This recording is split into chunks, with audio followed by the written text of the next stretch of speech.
Shmuel Omar, we're now on the top of Daf Yud Ches Amud Aleph. Halacha Rabbi Yossi b'Moed u'b'Yom. We're going to be makil regarding nail cutting, not only with regard to Chol Moed, but even with regard to Avelus.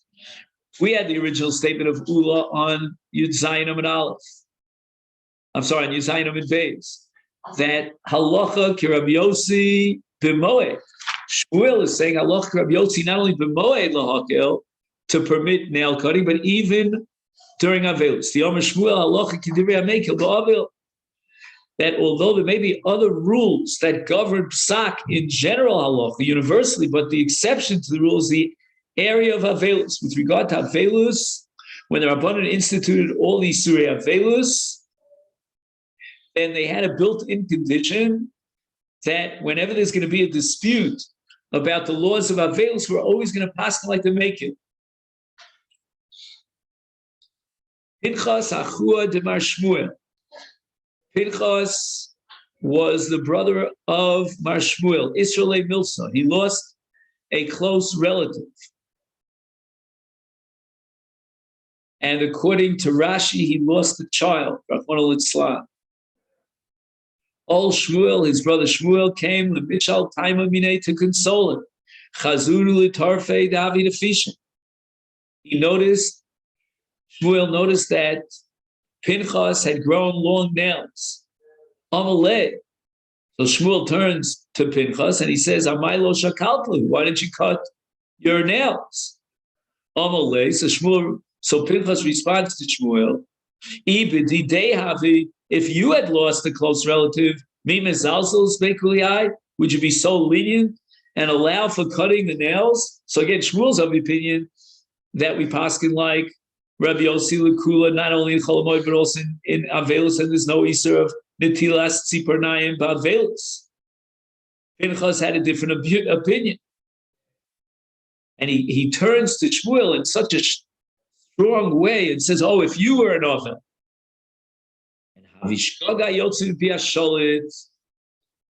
then according to Shlomo Melech in Koheles, when a shalit here means a tzaddik, when he says something, it comes to pass. The Isra Milsis for Shmuel, and Shmuel lost a close relative. Now the opposite. Now Pinchas comes to be Menachem, his brother Shmuel. All Pinchas achua de l'mishal time mineh shaklinu l'turfei chavintu liapis. Shmuel was so angry because he thought he lost a relative because of this kind of curse of kishkaga yotzin pishalit of Pinchas, that he took his nails and he threw them angrily at Pinchas. And then he said, Amar Le, he says to Pinchas, Leslach bris cruso l'svasayim. This was a rhetorical question that he asked Pinchas. Do you not admit that bris cruso l'svasayim, which means there's a covenant with one's lips, and things that come out of one's lips are like nevuah, and they will come to pass in the future? And how could you have said to me, oh, if you would have been in Avelus, what would you do about cutting your nails?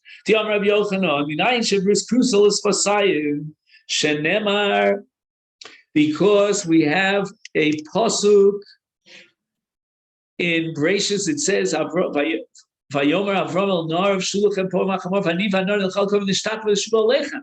Avram told the Ne'arim, Yishmael Eliezer, that we're going to return in the plural, meaning with Yitzchak. And at that point, Avram Avinu had no clue that Yitzchak would survive the Akedah. And as Avram predicted it, they both returned. Not only Avram returned, but even Yitzchak returned. And it fascinates me that the Gemara goes from one extreme to the other. We're talking about not shgaga sheyotziditi. In the case of Avram, we're talking about a nevuah and tova that Yitzchak will survive. And that HaKadosh Baruch Hu is going to make into a reality. But in the case of Pinchas that we spoke about before, there it was a nevuah l'ra. I don't know if a nevuah l'ra is so effective that it'll come to pass, and somebody will suffer because of a couple of words that came out of a person's mouth. I don't see how you can prove anything from Rabbi Yochanan. In any event, Savar Minei. Now Shmuel was makil and he allowed you to cut your nails in Avelus. So initially, the Gemara understands the yad in regular low, that we have to be more machmer with regard to the toes. And we cannot cut our toes during Avelus, even according to Shmuel, who allows you to cut your hands. And the reason for that is because leaving the nails of your fingers to grow on your hand is something despicable. But not everybody cuts their nails of their toes on a regular basis. Omar Ravanan Bar Tachlifa Lididi Mefarshon Olimina Yiddish. I can interpret Shmuel. Lochna the yad, lochna the regel. Shmuel's kula, allowing cutting the nails up on during Avelus, applies even with regard to the toes, the toenails. Omar Rav Chia Barashi Marav Ube Ginustera Asur. You're not allowed to use a normal kli, a classic nail cutting utensil. Right, what do we call it in our language? Nail clippers. So you can't use nail clippers. Now, I'm not sure if he's referring only to the toes or even to the fingers. Let's just see. He quotes, Rav teaches us, okay, this is Rav Chia in the name of Rav, that one may not cut even his fingernails, right? We were more makil in fingernails unless you do it with a shinu. 1 second. Right. The only had to was with a shinui, which means biting one's nails with teeth, or cutting one nail with the other. I'm not exactly sure why the Rishonim don't mention using a razor, but I guess it's very dangerous to use a razor to cut your nails. Amar Rav Shammon Bar Abba. Havika Ibn Kamei to Rabbi Yochanan, Vei Midrasha B'chulo Shamaraz in the base medrash of Rabbi Yochanan and Chol Moed. V'shakilnu leturfe b'shine b'zarkinu, and he bit his nails and he threw the nails on the floor. Shmamino Tlas, we derive 3 conclusions from Rabbi Yochanan. Number 1, Shmamino Mutal Litol Tzifarnayim B'chol Shel Moed, allowed to cut your nails on Chol Moed, but again, you're only allowed to cut your nails on Chol Moed with his teeth, right? As we said before, with the shinui. Number 2, Shmamino Ein Bohem Michum Bius, that biting your nails is not repulsive, because if it would have been repulsive, then Rabbi Yochanan would not have done such a thing, because of Al Teshaktu as Nafshel Secher. Like, for example, you have a kli, that's used for urine, and you wash it out and you want to drink from it, you're not allowed to drink from it. That's called Al Teshaktu as Nafshel Secher. He has another pshat here, that what the Gemara is saying is that biting one's nails is permitted even in public, and it's not offensive to those around. But the most important conclusion that we want to derive from Rabbi Yochanan is mutal izark, that you're allowed to throw your nails in a public area. Any is this so? There are 3 things about tziparnayim. One of them is that you're not allowed to throw them on the floor. Number 1 is hakovron tzaddik. If you want to be a tzaddik and do the best you can, you'll bury them. If you're only a chassid, then sar from chassid. But if you're zarkon, if you throw them on the floor, where a pregnant woman might walk on them, then you're a rasha. Tavar aleim icha muberes v'tapil. She'll miscarry as a result of walking over nails. And here we have a gigantic machlokus whether this is al pi derech hateva, it's a psychological principle, or it's some sort of skula and supernatural means. If it's psychological, then her revulsion at seeing the nails might have a physical effect on her, causing her to miscarry. Isha be midrash lo shtiv. Gemara answers that the reason why Rabbi Yochanan took the leniency, the license of throwing his nails down, is because he was in a beis medrash. And a woman doesn't frequent the beis medrash, so he doesn't have to be afraid in a beis medrash of a pregnant woman. And that's what the Gemara began here by saying, that it was in a base medrash. And that's why Rabbi Yochanan threw his nails on the floor. I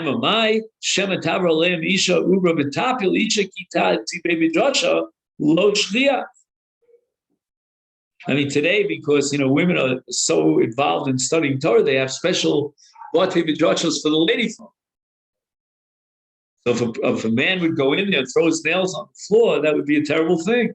What do you say? They can have money. Right. Perhaps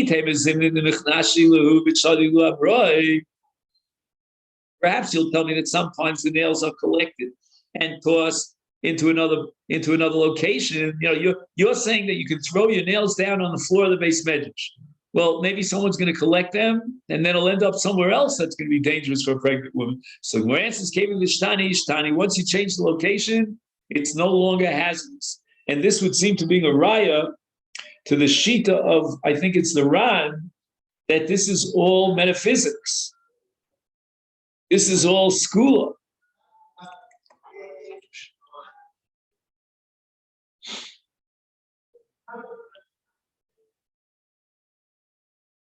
Oh, he writes here that once you relocate the nails, once they were swept away, they're no longer repulsive. Okay, I don't know why, but Rabbi Yudomara, Zug ba michamsel lifnei Rebbe, or Marzutra Maslichu Zug ba chamsel lifnei Rebbe. So two Talmidei Chacham came in front of Rebbe. Ubikshu bimenu tziparnayin. Are you allowed to cut your nails? Second. We're talking, according to Moed Rishonim, about an ovel. However, the Ramban seems to learn that we're talking about Chol Moed. Hiter lehem. And Rebbe permitted cutting the nails. V'im bikshu mimenu safa hiter lehem.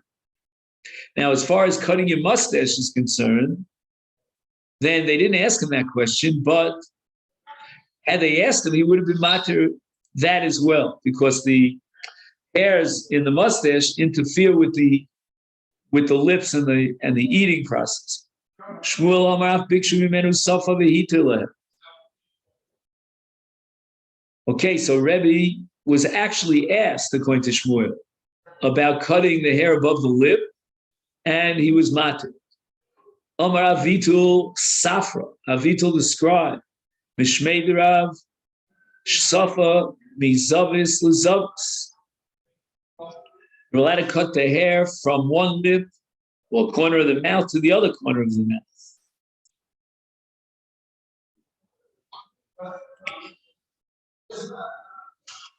I'm not sure if Rav would allow you to cut the entire mustache. I get the impression that from one lip to the other means the hair that's kind of going over to his lip, it's, it spills over or folds over his lip. I don't know if you can cut the entire mustache. I don't know. Oh, Rabbi Ami, the Safa Makeves. Not sure, maybe that's what we said is exactly what Rav Ami means, that only, that part of the hair that's right immediately above the lip, and it blocks the ability to take food directly into his mouth. Oh, Rav Nachman bar Yitzchak, the Didi, in my situation, his Safa Makeves Domili, all the hair above the lip blocks the passage of food. And this might have to do with the fact that Rav Nachman was an istinus. And he was very disturbed even by a little bit of hairs that blocked him while he ate. Amar Avitul Safra, now once we're quoting Avitul Safra, let's give a whole bunch of other statements from this Avitul Safra. Mishmei Derav. Paro.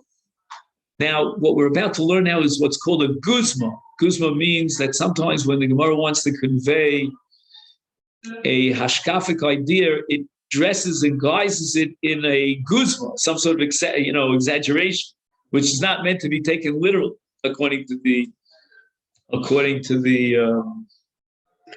commentaries. in the Ein Yaakov. We want to make fun of Paro because Paro, at the time Moshe subjugated the Jews, was probably an idol worshiper, or he himself set himself up as a deity, and he was the epitome of lust. He was a very lowly person, very vain. He's despised. And he lorded himself arrogantly over Israel. So who Amma? He was only one Amma high. Again, don't take this literally. I don't even think the smallest midget is less than, or is an Amma. I don't know. Uparmashtiko Amma. I skipped something. It was Kono Amma, and his beard was one Amma long. Again, making fun of him. Because we make fun of Ovdei Avodah Zarah. Uparmashtiko Amma Vazeres. And his private parts were as long as an Amma, because he was so full of lust. L'kayim Hashenemar Ushval Anoshim Yikim Alel. So pasuk in Sefer Daniel, he appoints the lowest of men over it. There's a lot of discussion here about why God sees fit that some of the leaders are the lowest of men. I mean, that's what we saw in Germany, Yamach Shemot during the period of the Holocaust. But we saw it throughout. A lot of the Kinnis speak about the lowest of the low who subjugated the Jewish people. The Omar Avitul Safra Mishmei Dera Paro Shoyibime Moshe Gushi Hoya. And again, there's going to be a machlokes what Gushi is. It's all based on a sugi, I think, in Masechet Shabbos. According to one opinion, it's a sorcerer. And according to Shmuel, in Masechet Shabbos, it's a blasphemer. Okay,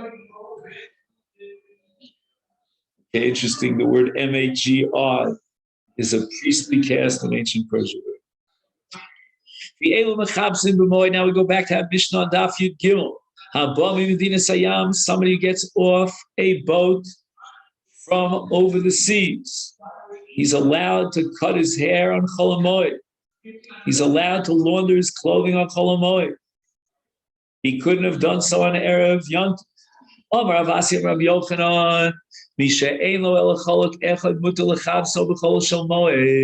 he only has one set of clothing, he's allowed to launder it on Chol Moed, because we cannot expect him to launder his clothing on Erev Yom Tov. He needs that, to wear it. He has only one garment.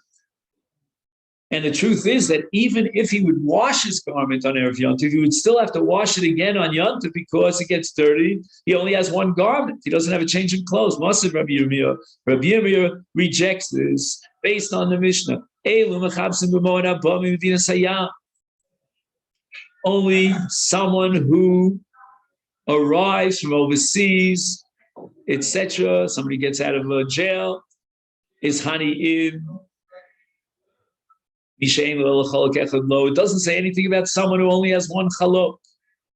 Amalei Rav Yaakov, the Rav Yirmiyah. Masnis and afagav de islay, shrei umetanfe. The Mishnah is addressing a case of someone who has two sets of garments, and they're soiled, and he wants to wash them. So the Mishnah says in that case, he has to be in that category of somebody who arrived from overseas or he got out of jail. But if he only had one set of garments, then Enochinami, Rabbi Yochanan is right. And you're allowed to launder that one single garment you own during Chol Moed. Shalach Rabbi Yitzchak bar Yaakov bar Giori Mishmei Rabbi Yochanan called Kli Pishtan Mutal Lechabson B'chol Shel Moed. If you have a garment that's made of flax, of linen, then you're allowed to launder such a kli on Chol Moed. And this comes under the halach of miut tircha, that these are such fancy garments that it doesn't require a great deal of effort. And also, if they get soiled, they get soiled very easily. So even if you wash them on Yontif, on Erev Yontif, they still would need to be washed again on Chol Moed. Masu Rava. Mitpachos Hayodayim, the Mishnah says that you're allowed to launder hand towels.